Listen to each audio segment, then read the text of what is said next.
ఎన్టీఆర్ వర్ధంతి ఇక్కడ జరుపుకోవడం బాధాకరం.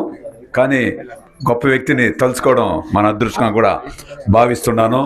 ఈరోజు రామారావు వర్ధంతి. ఎందుకంటే మేమంతా చిన్న వయసులో 16-17 సంవత్సరాలప్పుడు రాజకీయంగా వచ్చినాం. అప్పట్లో ఎవరికి బైకులు ఉండేవి కాదు, అందరూ సైకిల్లోనే. నేను చెప్పేది 82లో కథ. మేము పార్టీలో తిరుపతి నుంచి ఎన్టీఆర్ రాజు, కాళహస్తి నుంచి పిఆర్ మోహన్, చిత్తూరు వేపంజరి. నేను అప్పుడు మా ఊరు నరసింహనాయుడు వేపంజరి కాన్స్టిట్యూన్సీ. వేపంజరి నేను ఇట్లా కొందరు పోయేసి ఓల్డ్ ఎమ్మెల్యే కోర్సులో దొరబాబు అంతప్పుడు మాకు పరిచయం లేదు. న్యూ ఎమ్మెల్యే కోర్సులో తెలుగుదేశం పార్టీలో చేరడం జరిగింది. ఎందుకంటే దానికి ముందు కూడా మేము రామారావు అభిమాని. నేను షూటింగ్లో పోయాను రామారావు ఇంటర్మీడియట్ చదివేటప్పుడు, 10th క్లాస్ చదివేటప్పుడు కూడా. కాబట్టి అటువంటి వ్యక్తి మళ్ళీ కూడా సినిమాల్లో, ఎందుకంటే మేము తెలుగుదేశం పార్టీలోనే పుట్టినాం, బతికిన రోజులు తెలుగుదేశం పార్టీలో ఉంటాం, తెలుగుదేశం పార్టీ ద్వారానే చనిపోతాం అనేసి కూడా ఈ సందర్భంగా తెలియజేస్తూ, ఎందుకంటే అభిమానులు అంటే ఎంత పవర్ అంటే అంత పవరు.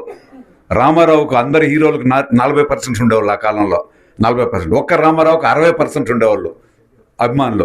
అంత గొప్ప వ్యక్తి. ఎందుకంటే అన్ని రకాలు మీరంతా ఇప్పుడు రామారావు గొప్ప గురించి అందరూ చెప్పినారు. చాలా మాకంతా కూడా ఆ గొప్పలు చెప్తా ఉంటే కళ్ళలో చెమరుస్తూ ఉంటాయి. ఎందుకంటే మా బ్లడ్ రామారావు అభిమానులు కాబట్టి. అభిమానం అంటే మీకు మిగతా సినిమా హీరోల అభిమానులు కూడా ఉంటారు కదా, వాళ్ళకి ఎంత ఎనర్జీ ఉంటుందో అప్పుడు అంత ఎనర్జీ ఉండేది. ఒక ధైర్యం అంటే అంత ధైర్యంగా 20-50 మంది సైకిళ్ళు ఎత్తుకునేవాళ్ళు. అప్పుడు ₹2 మెంబర్షిప్ ఉండేది. ఇప్పుడు మరిగా కంప్యూటర్లు సాఫ్ట్వేర్లు అంతా లేదు. ఊరికి పోయి చీట్లు ఇచ్చేవాళ్ళు. ₹2 కలెక్ట్ చేసుకునేసి ఊరికి పోయి సైకిళ్ళల్లో ఒక 50 మంది చేరిపోయి మెంబర్ చేరండి. ఎందుకంటే అప్పుడు పెద్దవాళ్ళంతా ఒక గ్రూప్. ఇక్కడ చెంగలరాయని చూస్తే చిత్తూరులో భయం, ఇంకొక రెడ్డిని చూస్తే ఇంకొక ఊరిలో భయం, పెద్ద రెడ్డిలు పెద్ద నాయకులు చూస్తే వాళ్ళు ఏం చేస్తారు ఏమనేసి మా నాయన వాళ్ళు ఎవరు పెద్దవాళ్ళు ఎవరు వచ్చేలా మేము అప్పుడు యూత్ 16-17 సంవత్సరాల పిల్లల్నే కలుపుకునేసి ఒక సంఘటితంగా పనిచేసి అప్పట్లో అంత అభిమానంగా పనిచేసేవాళ్ళం. కాబట్టి ఆ అభిమానం అట్లే ఉంటుంది. కాబట్టి మీరందరూ కూడా అంత అభిమానంతో ఈరోజు పనిచేస్తున్నారు. చాలా సంతోషం. ఆ తెలుగుదేశం పార్టీని రామారావు ఏ సమయంలో స్థాపించినాడో ఈ సమయం వరకు, ఆ తర్వాత దాని జనరేషన్ చంద్రబాబు నాయుడు కానీ లోకేష్ గారు కానీ అంతా అభివృద్ధి చేస్తూ ఉంటారు. మధ్యలో మన చిత్తూరు ఎమ్మెల్యే లాంటి నాయకులు, మా లాంటి నాయకులు. ఎందుకంటే మాకు స్వార్థమే ఉండదు. మాకంత స్వార్థం లేదు.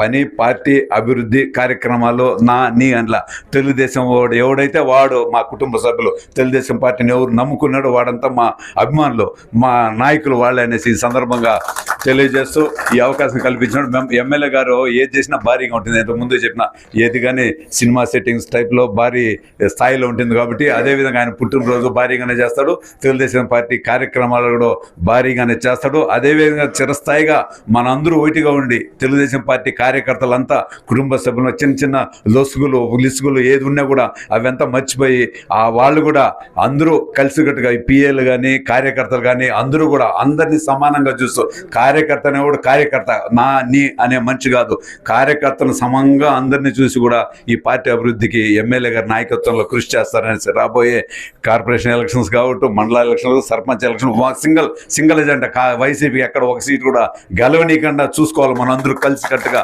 అనేసి ఈ సందర్భంగా తెలియజేసి, ఈ సందర్భంగా నాకు అవకాశం కల్పించినందుకు మరొకసారి మీకు అందరికీ కృతజ్ఞతలు తెలుసు విరమించుకున్నాను. జై హింద్, జై చంద్రబాబు నాయుడు, జై నారా లోకేష్.